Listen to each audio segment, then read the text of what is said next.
இன்றைக்கு நம்முடைய வாழ்க்கையில நம்முடைய ஆண்டவர் அற்புதங்களை செய்கிற தேவனாக இருக்கிறார். எத்தனை பேர் விசுவாசிக்கிறீர்களோ அத்தனை பேர்களுக்கும் அந்த அற்புதங்கள் கடந்து போகும். என் வாழ்க்கையில ஒரு அற்புதம் நடக்குமா? நான் இவ்வளவு தேவைகள் நடுவில் இருக்கிறேனே, என் வாழ்க்கையில நான் ரொம்ப வேதனைகள் அனுபவித்துக் கொண்டிருக்கிறேனே, எல்லாராலும் ஏமாற்றப்பட்டு இருக்கிறேன், என்னை நம்பினவர்கள் எல்லாம் என்னை மோசமாக்கி என்னை விட்டுட்டு போயிட்டாங்க, இந்த நாள் நான் என்ன செய்யறதுனே தெரியாம ரொம்ப விடை தெரியாம நான் தவிச்சிட்டு இருக்கிறையா அப்படின்னு நீங்க இருக்கலாம். என் அன்பு சகோதரி, என் அன்பு சகோதரியே, ஆண்டவர் இந்த நாளில உங்களுக்கு ஒரு அற்புதங்களை செய்ய விரும்புகிறார். நம்முடைய ஆண்டவர் அற்புதங்களை செய்கிற தேவன்.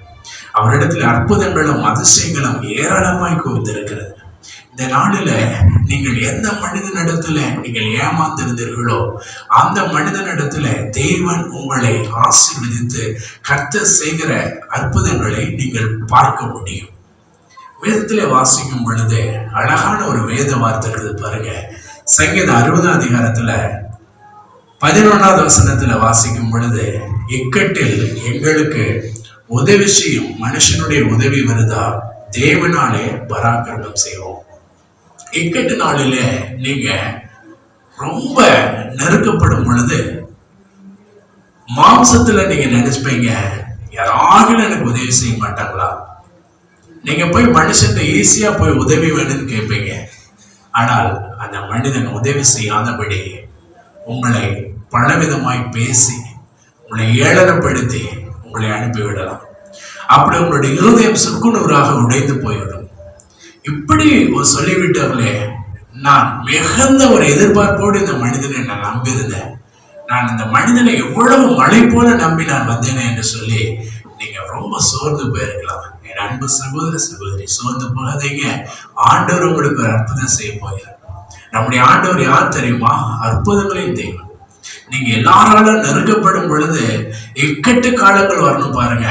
அந்த இக்கட்டு நாளில நீங்க தேவனால பராக்கிரமம் செய்யும்படியாக ஆண்டவர் உங்களை ஆயத்தப்படுத்துகிறார். அதுக்கு ஆண்டவர் ஒரு ப்ராசஸிங் பண்ணிட்டே இருக்கிறார். இப்படி எல்லாம் உங்களை ஜனங்கள் பேசி உங்களை ஏழனமா பேசி திட்டி நீங்க நல்லா விழுந்து விழுந்து ஜாப் பண்ணுவீங்க, ஒர்க்கு நல்லா பண்ணிட்டு இருப்பீங்க, ஆபீஸ்ல ரொம்ப அதிகமா இன்புட் கொடுத்துட்டே இருக்கீங்க. ஆனா உங்களுக்கு பாராட்டு வரவே வராது. அவங்க உங்களுக்கு ஸ்டார் ரேட் போடுவாங்க. ஒரு 5 ஸ்டார் வருமா நீங்க பாப்பீங்க, ஒரு 2 ஸ்டார் போட்டிருப்பாங்க, அல்ல 3 ஸ்டார் போட்டிருப்பாங்க. அப்ப உங்களுடைய இருதயம் ரொம்ப தவிக்கும். நான் இப்படியெல்லாம் வேலை செஞ்சேன், இப்படி என்ன செஞ்சுட்டாங்க, எல்லாரும் முன்னாலும் என்னை கேவலப்படுத்திட்டாங்களே, அப்படி ஒரு வேதனை இருக்கும். சகோதரி சகோதரி, கலங்காதீங்க. கர்த்தரால் நீங்கள் ஒரு பராக்கிரமம் செய்வீங்க. ஆண்டவர் உங்களை எந்த இடத்துல வைக்கல, இந்த இடத்துல வச்சு உங்களுடைய இருதயத்தை பார்க்கிறார். செங்கடல் வளர்ந்து ஆண்டவர் வழி திறந்து இஸ்ரவேல் ஜனங்களை வழி நடத்தி போவதற்கு முன்பு அவங்க செங்கடல்ல போய் நின்று அழுதாங்க. நாங்க எல்லாம் பின்னால விட்டுட்டு வந்துட்டோமே, ஆண்டவர் பெரியவர் என்ற அளவா நாங்க வந்தோம், எங்க வாழ்க்கை இப்படி ஆயிடுச்சு, நாங்க என்ன செய்ய போறோம் என்று சொல்லி அவரை சம்பித்து நின்றிருந்தார்கள் இல்லையா? அப்ப ஆண்டவர் மோசேட்ட என்ன பேசினாரு? நீங்க யாரும் பயப்பட வேண்டாம், உங்களுக்கு முன்பாக இருக்கிற இந்த செங்கடலை நான் பிளந்து விட போறேன், ஜனங்களுக்கு பாதை உண்டாகும், அவர்களும் உங்கள் பிள்ளைகளும் உங்க மிருகங்களையும் நான் பராமரிப்பேன்னு ஆண்டவர் பேசுறாரு. என் அன்பு சகோதரி, என் அன்பு சகோதரியே, உங்களை பராமரிக்க நீங்க பார்க்கிற பார்வை விட ஆண்டவருடைய பார்வை ரொம்ப மேலான ஒரு பார்வை பாருங்க. நீங்க உங்க ஃபேமிலி பத்தி மட்டும்தான் நீங்க கவலைப்படுவீங்க. ஆனா ஆண்டவர் உங்க ஃபேமிலிக்கு உட்பட்டு இருக்கிற ஒரு மல்டி பீப்புளை ஆண்டவர் நோக்கி பார்க்கிறார். அவருடைய பார்வை அப்படித்தான் இருக்கும் பாருங்க. இன்னைக்கு ஆண்டவர் உங்களை அப்படிதான் ஆசீர்வதிக்கணும்னு விரும்புகிறார். சாதாரணமா இந்த காரியத்தை மனுஷனை நம்பி இப்படி நீங்க ஏமாந்துருந்துக்கலாம். கர்த்தர் சொல்லுகிறார், உன்னை நான் பராக்கிரமசாலியா மாற்றுவேன் ஆண்டவர் சொல்றார். கர்த்தராலே நாங்க ஒரு பெரிய பராக்கிரமம் செய்வோம். கர்த்தர் உங்களை ஆச்சரியமா எடுத்து பயன்படுத்துவார். எந்த இடத்துல அசட்டை பண்ணப்பட்டீங்களோ அந்த இடத்துல ஆண்டவர் உங்களை உயர்த்துவார். அல்லது அதை விட மேலான ஒரு இடத்தை கொடுத்து எப்படி இது நடந்தது என்று சொல்லி ஆச்சரியப்பட வைப்பார் பாருங்க. ஏன்னா நம்முடைய தேவன் அற்புதங்களின் தேவன். அவர் அதிசயங்களை காணப்படுகிற தேவனாக இருக்கிறார் இல்லையா? அவர் அதிசயங்களை காணப்படுகிற தேவன். ஒருவேளை வியாதிகள் பலவீனங்கள் மருத்துவர் உங்களை பார்த்து இனி இந்த பலவீனத்திலிருந்து இங்க விடுதலையே ஆக முடியாதுன்னு சொல்லிடலாம். அப்ப உங்களுடைய இருதயம் எல்லாம் உடைஞ்சு சுக்குநூறா நம்பிக்கையெல்லாம் போயிட்டு போயிருக்கும். கூட இருக்கிறவங்க எல்லாம் பேசுவாங்க, கண்டிப்பா அதுல இருந்து நீங்க மேல வரவே முடியாதுன்னு சொல்லுவாங்க. ஆனா தேவன் என்ன செய்வார் தெரியுமா? அந்த மருத்துவரை ஆச்சரியப்பட வைப்பார். அந்த மருத்துவர் எப்படி இது நடந்துச்சு, இப்படியா இருந்துச்சு, oh my God, God is great அப்படின்னு சொல்லி போடுவார்கள். ஆமென். அன்பு சகோதரியே, அன்பு சகோதரியே, கர்த்தர் உங்களை அப்படிதான் ஆசீர்வதிக்க விரும்புகிறார். நீங்க வியாதிகளை குறித்து கவலைப்படாதீங்க, மனுஷனை குறித்து பயப்படாதீங்க, எதிர்காலத்தை குறித்து பயப்படாதீங்க. ஆண்டவர் உங்களுக்கு ஒரு பெரிய எதிர்காலத்தை வச்சிருக்கிறார். உங்களை ஆண்டவர் பராக்கிரமசாலியா தான் பார்க்கிறார். நீங்க தோத்து போனதை ஆண்டவர் பார்க்கவே இல்லையே. ஆண்டவர் உங்களை ரொம்ப, யார் நீங்க தோத்து போனோம்னு சொன்னா, ஆண்டவர் உங்களை ஜெயத்து பிள்ளை அல்லவா பார்க்கிறாரு. நீங்க பலவீன பிள்ளைய உங்களை யார் சொன்னா, ஆண்டவர் உங்களை பராக்கிரமசாலியா தானே பார்க்கிறாரு, உங்களை பலன் உள்ளவர்கள பார்க்கிறாரு. நிச்சயமாகவே தேவன் அற்புதங்களை செய்கிற தேவன்.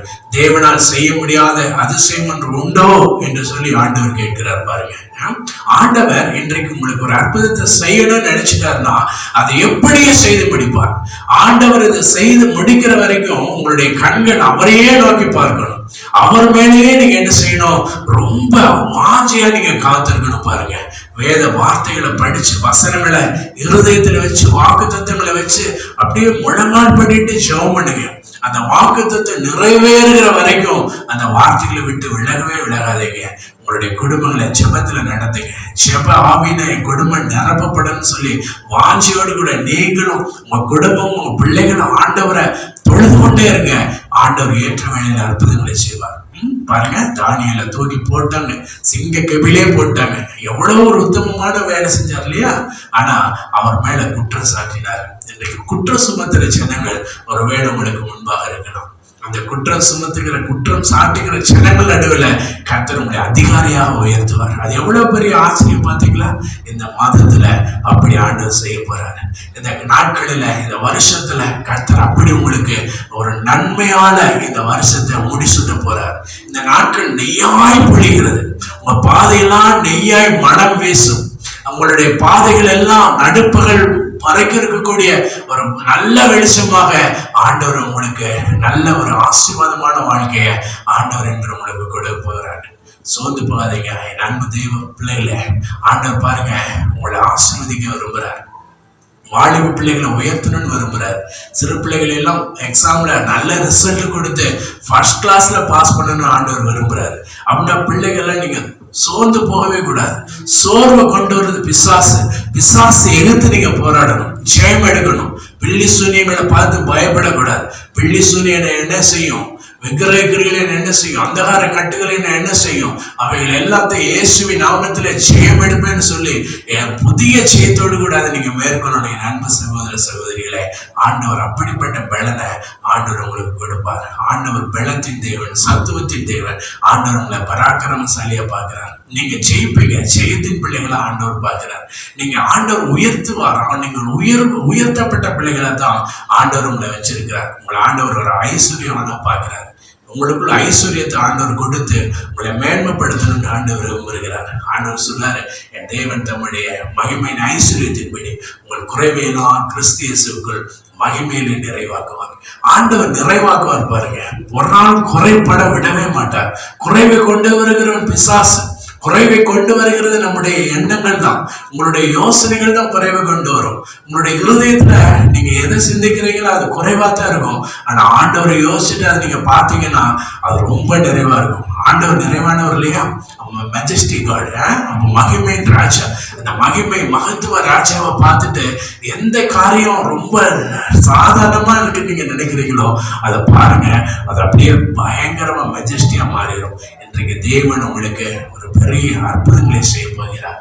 இன்று உங்களுக்கு தேவன் ஒரு மகத்துவமான காரியங்களை செய்ய போகிறார்.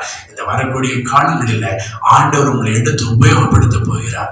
ஆண்டவர் உங்களை யூஸ் பண்ணணும்னு விரும்புகிறார். சோர்ந்து போகாதீங்க, உங்களை அதிசயங்களை காணப்படுவேன் என்று ஆவியானவர் உங்களோடு கூட பேசுவார். ஆண்டவர் ஆவியானவரை ஊற்றி உங்களுக்கு ஒரு அற்புதங்களை செய்வார். இந்த ஆவியானவர் வரும் வரைக்கும் நீங்க ஆண்டவருடைய வார்த்தைக்காக காத்திருக்கணும். கர்த்தருடைய ஆவியானவர் வந்துட்டாரு அப்படின்னா உங்க மேல ஊற்றப்பட்ட உடனே நீங்க வேற மனுஷனா மாறிடுவீங்க. அப்ப இந்த ஆவியானவர் ஊற்றப்படணும்னா அதுக்கு நீங்க காத்திருக்கணும். ஆண்டவருடைய வேலைக்காக காத்திருக்கணும். என்று ரொம்ப அவசரப்படக்கூடாது. ஆவியானவர் ஏற்ற வேளையில உங்களை உயர்த்துவார். நீங்க இருக்கிற இடத்துல ஆண்டவர் உங்களை உயர்த்துவார். எந்த மனிதன் வைக்கப்பட்டானோ, எந்த மனிதன் அவமானப்படுத்தினானோ, எந்த இன்ஸ்டிடியூஷன் நீங்க அவமானீங்களோ, எந்த இடத்துல நீங்க புறக்கணிக்கப்பட்டீங்களோ, அதே இடத்துல ஆண்டவர் உங்களை உயர்த்துவார். உங்களுடைய தலை எண்ணெயினால் அபிஷேகம் பண்ணுவார். புதிய பாத்திரம் நிரம்பி வழியும். அப்படிப்பட்ட ஒரு பிரசன்னத்தை தந்து கர்த்தர் உங்களை ஆசீர்வதிக்க போகிறார். சந்தோஷமா இருங்க, மகிழ்ச்சியா இருங்க, சமாதானமா இருங்க. ஆண்டவர் பராக்கிரமசாலி. கர்த்தர் உங்களுடைய பராக்கிரமமான அற்புதங்களை செய்து உங்களை ஆச்சரியமாய் நடத்துவார். ஆண்டவர் இந்த வருடத்துல விசேஷித்த ஆசீர்வாதங்களினாலே உங்களை ஆசீர்வதிக்க போகிறார். அந்த ஆசீர்வாதங்களை எதிர்பார்த்து காத்துருங்க. கர்த்தர் பெரிய காரியங்களை செய்வார். என் அன்பு தேவனுடைய கர்த்தாவே, என் அன்பு பிள்ளைகள் மேல உடைய மகிமையின் ஐஸ்வர்யம், ஆசீர்வாதம், பராக்கிரமசாலிக்குடைய நன்மையை இயேசுவின் நாமத்தில் நம்முடைய பிள்ளைகளுடைய தலையின் மேல் வைத்து விட்டேன் ராஜா. கர்த்தர் பிள்ளைகளை ஆசீர்வதிக்கவே ஆசீர்வதிக்கும். விரோதமாக எழுப்புகிற எல்லா பிள்ளை சூனியங்கள், பிசாசு பகைகள் இயேசுவின் நாமத்தில் உடைந்து போகட்டும். தெய்வ சமாதான பிள்ளைகளுக்கு உண்டாகட்டும். ஆசீர்வதியும். இயேசுவின் நாமத்திலே ஜெபித்து அபிஷேகித்து